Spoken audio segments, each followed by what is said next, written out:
Before we start, hit that subscribe button, because this story is about to prove that the most dangerous person in the room is never the one holding the gun. Riverside General Hospital had seen its share of chaos, but nothing like the morning a masked man walked through the emergency entrance with a pistol tucked against his coat and desperation carved into every movement he made. Nurse Sarah Mitchell was 3 hours into a 12-hour shift, checking vitals on a patient in Bay 4, when the first scream tore through the hallway. She didn't panic. She didn't freeze. She simply set down her clipboard, stepped toward the doorway, and assessed the situation the way she'd been trained to assess situations that most people spent their entire lives never having to face. The man in the mask wasn't there for money, and he wasn't there for drugs, though the hospital staff wouldn't understand that until much later. He was there because his brother lay dying in the ICU after a botched surgery 3 weeks earlier, and in his grief-shattered mind, someone needed to pay. He'd stormed the nurse's station with wild eyes and a shaking hand, grabbing the nearest staff member he could reach and pressing the barrel of his weapon against her temple, screaming for the hospital administrator, screaming for answers, screaming for a world that had taken something from him and given nothing back. That nearest staff member was Sarah Mitchell. The other nurses and doctors froze against the walls, hands raised, faces pale with terror, watching the scene unfold with the kind of helpless horror that comes from realizing you have no idea what to do next. Dr. Patricia Holt, the ER's senior physician, tried to speak, tried to calm him, her voice trembling despite her best efforts to sound authoritative. The man barely acknowledged her. His focus was entirely on the woman in blue scrubs standing rigid in his grip, blood beginning to spot her shoulder from where the gun's sight had grazed her skin. What none of them knew, what nobody at Riverside General had ever bothered to ask, because Sarah kept her past locked away behind a quiet smile and an efficient bedside manner, was that 6 years before she'd ever set foot in a hospital corridor, Sarah Mitchell had served as a combat medic attached to a special operations unit, trained not just to save lives under fire but to read a threat, calculate an opening, and act within a fraction of a second when the moment demanded it. She had crawled through collapsed buildings under sniper fire to reach wounded soldiers.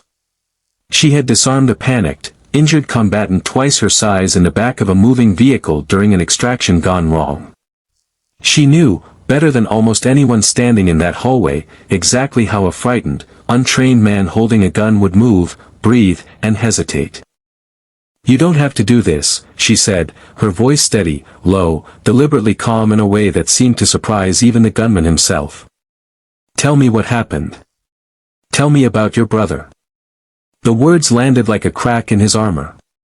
His hand trembled harder against her temple, but his eyes, wild, red-rimmed, exhausted from days without sleep, flickered toward her face for the first time as something other than a hostage.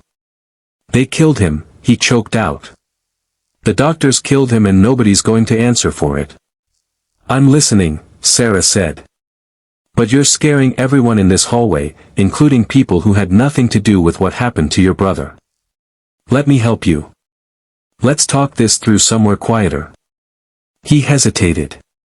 It was the smallest hesitation, barely a heartbeat, the kind of gap in attention that would mean nothing to an ordinary bystander but meant everything to someone trained to notice it.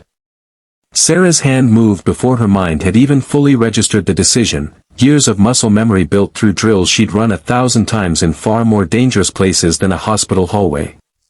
She twisted her body sideways, her hands snapping up to grip his wrist and redirect the barrel of the gun away from her head in one fluid motion, driving her elbow backward into his ribs with enough force to knock the air from his lungs. The gun clattered to the tile floor.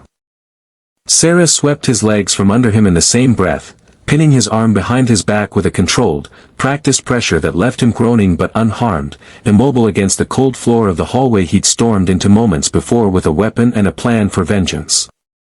The hallway erupted into stunned silence, then chaos, then relief, as hospital security finally arrived, weapons drawn, only to find the situation already resolved, a nurse in blood-spattered scrubs kneeling calmly over a subdued attacker, her breathing measured, her hands steady, as though she'd simply finished a routine procedure rather than disarmed an armed hostage-taker in under 4 seconds.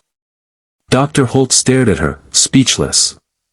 The nurses who had frozen against the walls slowly lowered their trembling hands, exchanging glances of disbelief as they tried to process what they'd just witnessed.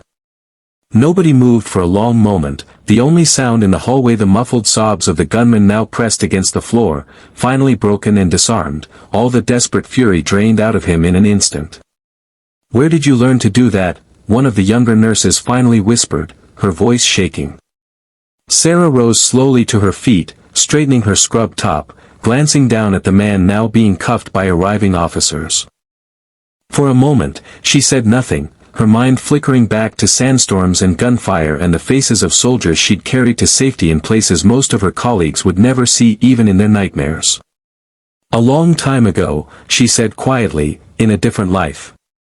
It didn't take long for the story to spread through the hospital, and within days, through the local news, then further, as reporters uncovered fragments of her military record, a record she'd never volunteered, never advertised, simply carried quietly beneath her civilian life the way so many veterans do. Sarah Mitchell, it turned out, wasn't just a nurse.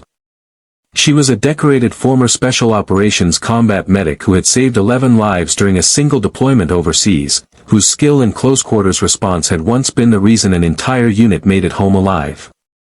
The hospital administration, initially horrified by the incident, quickly shifted to something closer to reverence. Dr. Holt personally thanked her, admitting she'd never truly known who she'd been working alongside all those months. The hostage taker, it turned out, was arrested and would eventually receive both the legal consequences of his actions and, through the hospital's own advocacy on his behalf, connections to grief counseling he desperately needed, something Sarah herself requested be arranged, even after everything he'd put her and her coworkers through. He wasn't a monster, she told a reporter afterward, when pressed on why she'd asked for leniency alongside justice. He was a broken man who made a horrific decision out of grief. That doesn't excuse what he did. But understanding it is part of how we stop it from happening to someone else's brother, someone else's family. In the weeks that followed, Sarah returned to her normal shifts, treating patients with the same quiet, steady competence she always had, refusing every request for interviews, deflecting every attempt to turn her into a headline. But something in the hospital had shifted permanently. The nurses who worked beside her no longer saw just a colleague, they saw someone who had walked through fire long before she ever walked through those hospital doors, someone who carried an entire hidden history of sacrifice and skill beneath an ordinary set of scrubs.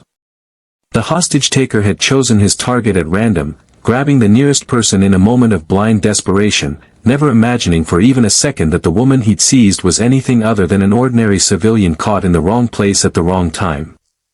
He had no way of knowing that beneath her calm exterior was a warrior forged by years of combat, a woman who had faced down far worse than a single desperate man with a stolen gun. He had chosen the wrong nurse, and in doing so, he'd inadvertently revealed the extraordinary truth that Sarah Mitchell had carried quietly for years, that heroism doesn't always announce itself, that the strongest people in any room are often the ones nobody thinks to notice, until the moment demands everything they have. If this story gave you chills, make sure you're subscribed so you never miss the next one. Stories of hidden strength, quiet heroes, and justice finally served, every single week. Drop a comment below and tell us what you'd have done in that hallway. See you in the next story.